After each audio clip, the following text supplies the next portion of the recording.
2분기 수출 최대 램시마 SC 200% 급등. 인생이 흐른다님께서 자료를 남겨주셨는데요. 자, 아주경제에서 셀트리온 한국 바이오시밀러 최강자로, 한국 바이오시밀러 최강자뿐만 아니라 세계 최초 항체 바이오시밀러, 세계 최고의 바이오시밀러 회사입니다. 탄탄한 포트폴리오 구축, 해외 공략 가속. 아주경제에서 7월 7일 나온 부분인데요. 내용을 살펴보면요, 여기 딱 언급이 되고 있어요.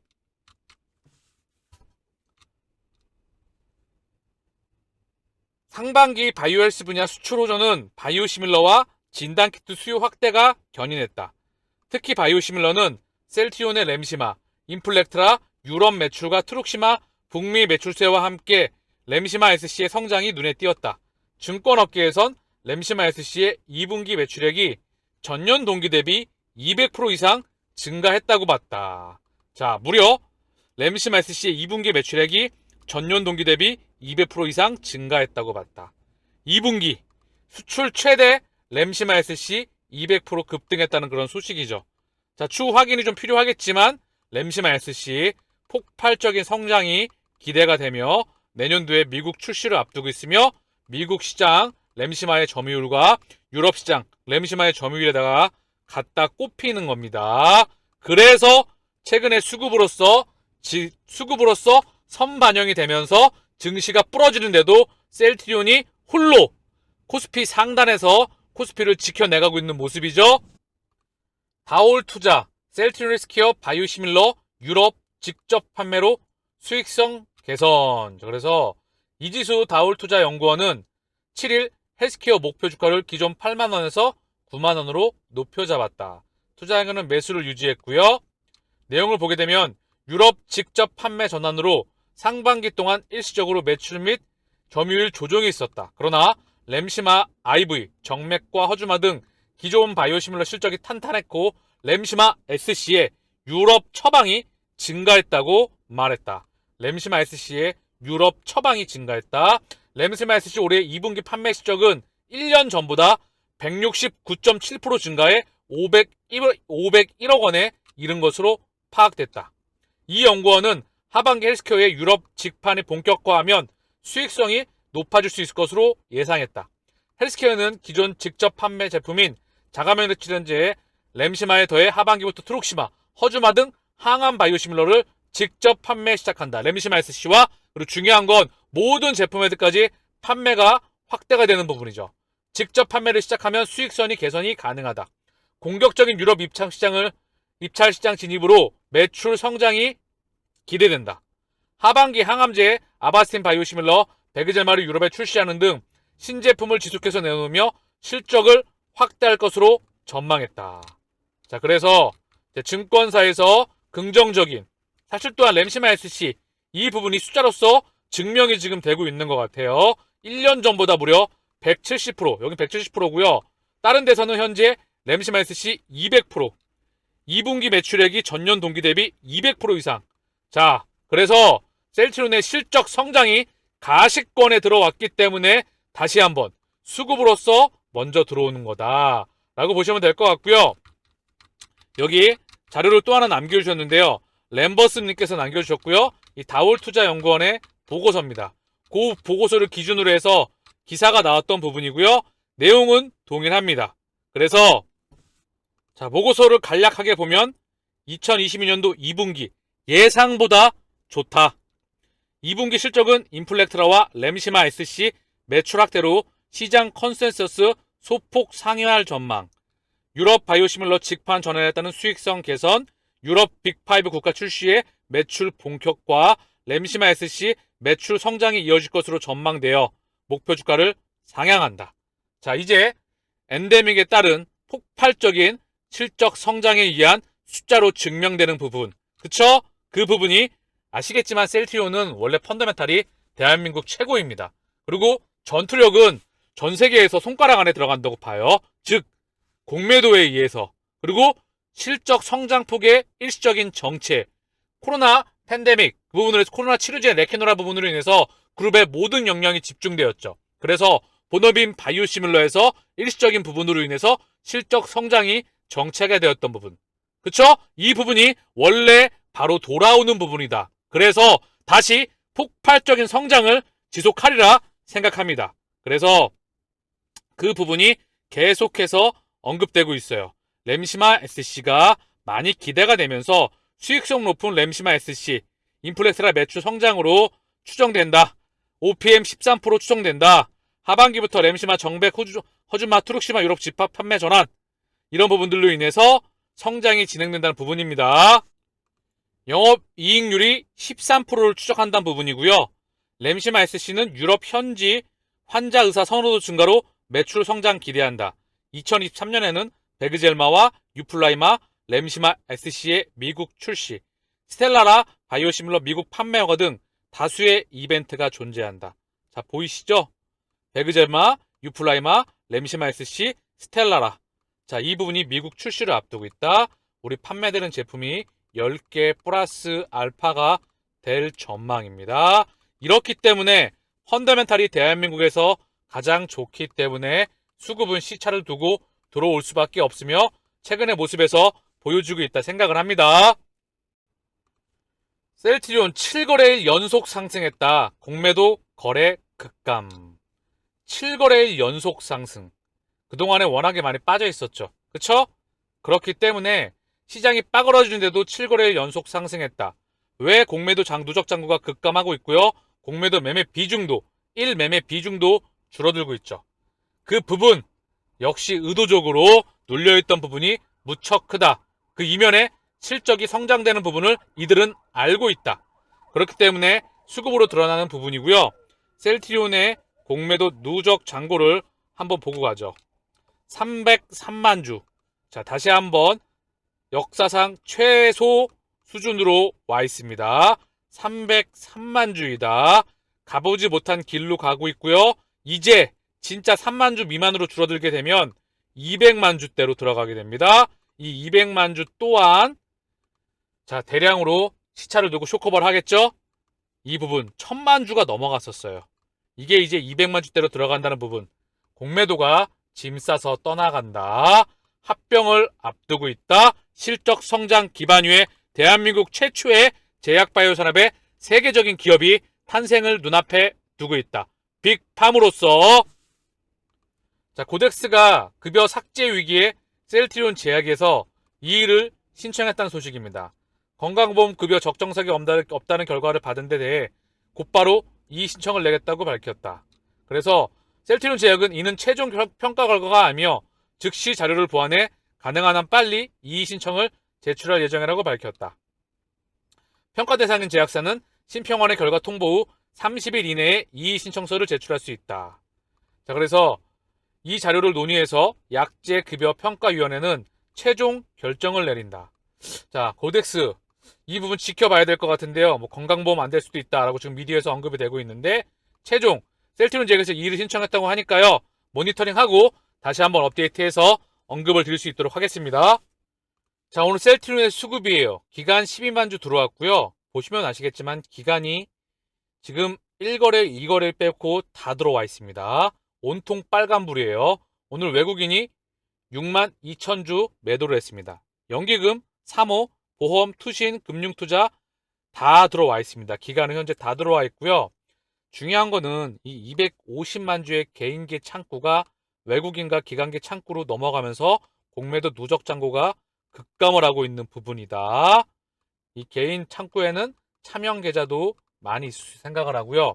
신용 비율이 급감하고 있다.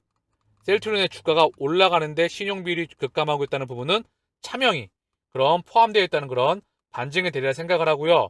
중요한 건 이 부분이 결국은 외국인과 기관계 창구를 통해서 들어오고 있다는 부분, 그리고 주가가 계속해서 상승하고 있다는 부분과 수급이 정말 좋다는 부분, 결국 실적이 좋아질 수밖에 없다는 거를 쩐주들은 알고 있다는 거죠. 제가 계속 언급드렸어요. 똑같은 말로 바닥권에서 주가를 밀어놓고 수급을 차단시키고 지들끼리 손바뀜 일어나면서 누군가는 모아가고 있을 것이다. 그게 공매도의 가능성이 높고요. 그게 세력의 가능성이 높다. 그리고 이제 주가가 올라가겠죠. 물량이 어느 정도 정리가 됐고, 그리고 신용도 어느 정도 정리가 됐고, 몸무게가 가볍고 손바뀜도 어느 정도 일어났다고 한다면 어느 순간 이제 모멘텀들이 나오고 실적이 찍힐 때거나 그 전에 기관들이 먼저 들어오겠죠. 연기금이 들어오는 것처럼. 그리고 주가가 막 올라갈 때 모든 미디어에서 호재 그리고 좋은 소식이 튀어나올 겁니다. 그때 거래량이 터지면서 개인들이 마지막에 들어올 겁니다. 이때 제대로 된 매물대 돌파가 나올 거라 생각을 해요. 전고점 돌파. 이게 우리의 첫 번째 목표입니다. 더불어 헬스케어. 헬스케어도 좋았어요. 연일 연기금은 오늘도 매수가 들어왔고요. 20거래 이상입니다. 22, 3, 4 연기금 순매수예요. 온통 빨간색이고요. 기간도 온통 11만 7천 주 들어왔고요. 외국계 창구 13,000주. 개인이 다시 한번 10만 주를 팔았던 부분이에요. 이 물량이 개인 물량이 기간으로 넘어가고 있다. 셀트리온 헬스케어 전부 다 개인 매도 압도적으로 1위고요. 이 물량이 외국인과 기관 쪽으로 넘어가고 있다. 늘 아쉬운 부분이지만 시간을 내 편으로 만든다면 실적이 성장하는 기업은 반드시 목적지에 도착합니다. 제가 지난 자본시장 100년에서 진리라고 말씀드렸던 부분이에요. 공매도가 아무리 누르고 의도적으로 주가로 눌러서 그게 진짜 실력인 것처럼 위장을 하지만 결국 그 기간은 지나고 보면 길지 않습니다. 그 가운데 안에 있을 때는 무척 길어 보이지만 의도적으로 주가가 눌려있던 부분 결국은 본래 가치를 향해서 주인 따라 갑니다. 자, 셀트리온 오늘 신용 잔고율 0.85입니다. 역사상 최저 수준의 잔고율로 있어요. 몸무게가 무척 가볍다. 헬스케어도 1.31 역사상 최저 수준에 있다. 신용 비율. 그리고 헬스케어 오늘 공매도 매매 중 16% 괜찮습니다. 자, 그리고 셀트리온 공매도 매매 비중 5%대 거래량 36만 주. 조금 더 거래량이 나왔으면 좋겠어요. 80만 주, 70만 주, 90만 주, 100만 주 그 언저리에서 놀다가 조금 더 추세적으로 나왔으면 좋겠죠. 헬스케어도 67만 주인데요. 조금 더 거래량이 나아졌으면 하는 마음이 있습니다. 더불어서 자, 오늘도 셀트리온 매물대에 딱 맞아있는 모습이죠. 여기 돌파하면 이 공간은 비어 있습니다. 거듭 언급드리지만 그리고 60 주봉 내려와 있죠. 여기 지지가 있어요. 요 공간은 현재 비어 있다. 여기 매물대에 지금 강력한 저항을 받고 있는데 뚫을 수밖에 없겠죠. 요 거래량만큼 지금 그 거래량이 좀 덜 나왔는데 자연스럽게 또 올라갈 수도 있어요. 그래서 돌파하기를 기대해 보면서 추세가 전환되는 그런 시점에 있다. 자, 일봉으로 보고 올게요. 거의 비슷하죠? 똑같습니다. 자, 헬스케어도 한번 볼게요. 헬스케어도 봐도 똑같은 모습이죠? 큰 변동의 흐름은 없고요. 오늘 코스피 수급을 보면은요. 외국인과 기관이 쌍끌이가 들어왔어요. 그런데 좀 보면 하루만 들어왔거든요. 그래서 아쉬운 게 조금 연속적으로 들어와야 돼요. 그래야 코스피가 바닥을 찍었다 볼 수 있겠죠. 사실 너무 많이 빠져서 거의 바닥권에 온 것 같다는 생각도 들거든요. 코스피의 수급인데요. 외국인과 기관이 들어왔죠. 그쵸? 외국인과 기관이 들어오고요. 매도폭이 줄어들었죠. 477억. 그리고 다시 한번 외국인 들어왔고요. 그래서 1300억. 이게 한 3, 4거래일 추세적으로 외국인이 들어와야 이때가 좀 바닥권이 왔구나라고 수급으로서 판단할 수 있을 것 같아요. 자, 그래서 셀트리온 오늘도 다시 한번 약하지 않은 흐름을 보여줬고요. 시장이 기술적 반등 흐름이 나왔던 부분이다. 셀트리온 2022년도 하반기, 2023년, 2024년 우리의 미래는 무척 밝습니다. 자, 오늘 코스피가 1.84, 코스닥이 1.79 상승 마감했어요. 그동안에 워낙에 많이 빠졌기 때문에 당연히 기술적으로 반등 나올 수 있는 구역에 들어와 있겠죠. 셀트리온이 오늘 0.54, 강보합권, 헬스케어가 0.69, 제약이 1.22 상승 마감했습니다. 외환 마감, 경기 침체 우려 과했나? 달러 약세 전환. 자, 미디어가 지금 조울증에 걸린 거예요. 지켜봐야 되는 부분이고요. 중요한 건 달러 인덱스 잠깐 한번 보고 올게요. 달러 인덱스가 106.89예요. 그쵸? 보면 사상 최대치를 뛰어버렸어요. 근데 중요한 건 여기 지금 슈팅이 나오고 있거든요. 그쵸? 이게 언제까지 달릴 수 있을지. 달러가 무진장 그렇게 강한 기간 동안 달리기가 쉽지가 않거든요. 자, 10년치거든요. 10년치 사상 최대치를 뚫어버렸어요. 마지막에 슈팅이 나왔기 때문에 달러가 초강세입니다.